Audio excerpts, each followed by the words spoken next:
right, where there's a score on the line, where it's not just a practice scrimmage, which they're in those at practice, but it's a little different with that stadium full. So I thought that was a good evaluation tool, and I can't wait to watch the film on it. You guys on offense closed with such momentum last year. I think it was like 172 points the last 4 games. Right.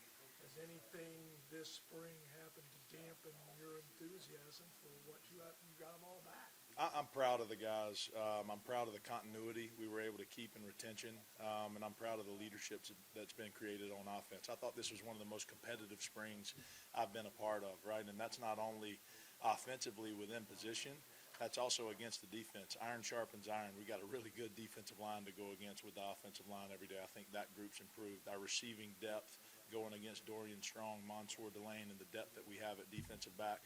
So I've been very pleased with how we progress. Now we got to hit phase 3, and we got to get better in the next 2 phases. So no evidence of complacency. No, I don't see that, and we do our best to not let that creep in.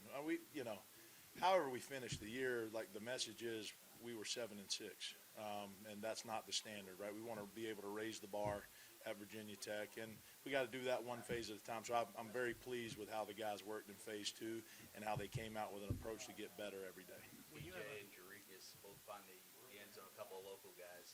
I know it's just a scrimmage, but is it meaningful for those guys to get that moment here? Oh, it was great. It's great to see PJ. PJ's had a really good spring.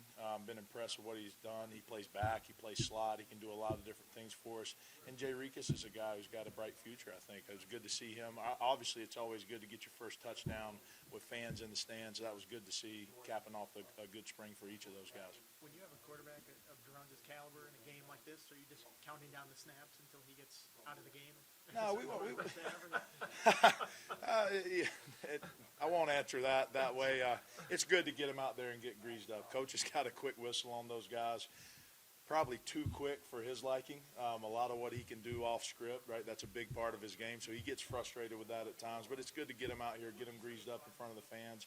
I thought we got better today, right? Going out and trying to operate, putting them in situational football. So it was good to get him out here and get that work. Did he have an efficient day? It looked like he was pretty efficient out there without moving the ball around. He was, and we did some things to try to push the ball down the field early, so we can certainly get into a more high percentage pass game for him, which we got into there with a few move the pocket, some quick game, things like that to get the ball out of his hands. But I was pleased the way he went in and operated, led us on a few touchdown drives in the first quarter, and then we were able to get him out. What's been your evaluation of Watson with Wickey this spring?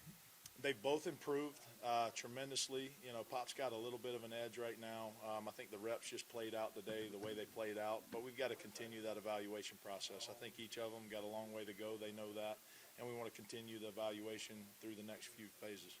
Tyler, what have you seen from Sakai Heath now that he's healthy and able to do things? Yeah, he's very quick. He's a good route runner. He's in and out of breaks, so it was good to see him make some plays out there today. He's a guy that's improved. Every time he's on the field, he's improving. We just got to do a good job of keeping him on the field. Is the slot where you like him best? Or Yeah, he's got a slot skill set, but we really, although we have outside receivers and slots and however we look at the way we look at it in the offense, we can move guys around, right? Today's a very vanilla approach from a formation standpoint, but we can move guys around. We want to be able to utilize his skill set, and that is quickness, putting him in situations to be elusive, and he's shown that this spring. How do you evaluate the offensive line on a day like today where the whistle can be pretty quick as far as touching the quarterback and finding what protection is? Well, you evaluate the technique, right? I'm excited to get in and look at the film, look at the first step, look at the second step, look at the leverage, look at where our eyes are, right? All of those things play into the evaluation. You also got mixed groups maybe that didn't play together, but it's also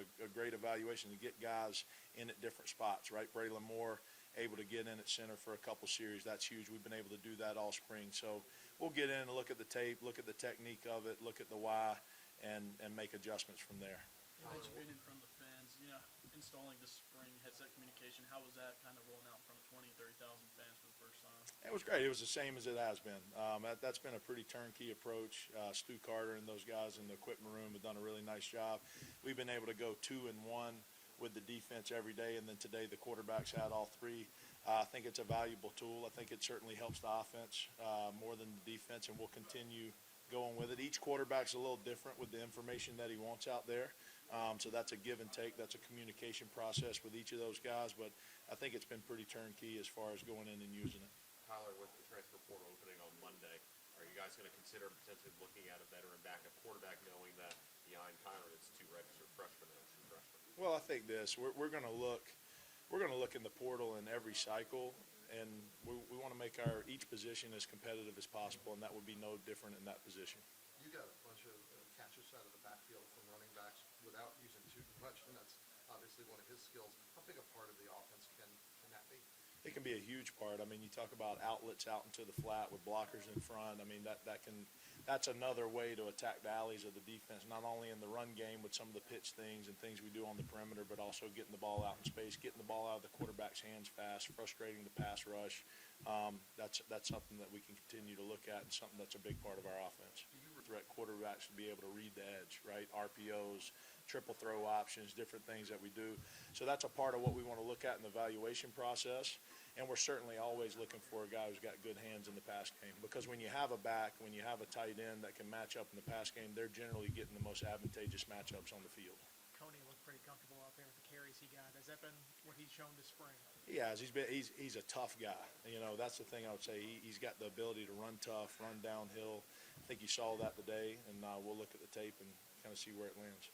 Allie Jennings, obviously, going through the injury he went through, how encouraging was the spring that he had? He looked like himself today, obviously. Oh, it was great. Good to see him back in the stadium with confidence and playing ball. He's obviously a big part of what we're doing, a big part of leadership in that room. Last one. Jennings, or excuse me, Kyron, can you talk about the space, how what kind of improvements he's made since? Really in every area, you see his comfort level with what we're doing, his control and command of the offense. I really do feel myself and him as extensions of each other on the field, and me being obviously off the field, just the command he has, the respect he has from his teammates, his leadership role. He's a guy that his energy stays steady all the time, and I think the team rises to it, especially the offense. So I've been most impressed in all those areas. And then big thing for him is improving accuracy this spring, and we were able to do that. We kept an on-target rate for him, not just completion percentage, but also, hey, was the pass on target? And that was something we looked at every day, looking at, hey, what's the why behind why we missed this throw that was supposed to be on the right shoulder and it's on the left shoulder? All those little things, I think he improved in every area this spring. You know who your number one guy is. How different is that compared to the past? When it was kind of up in the air still.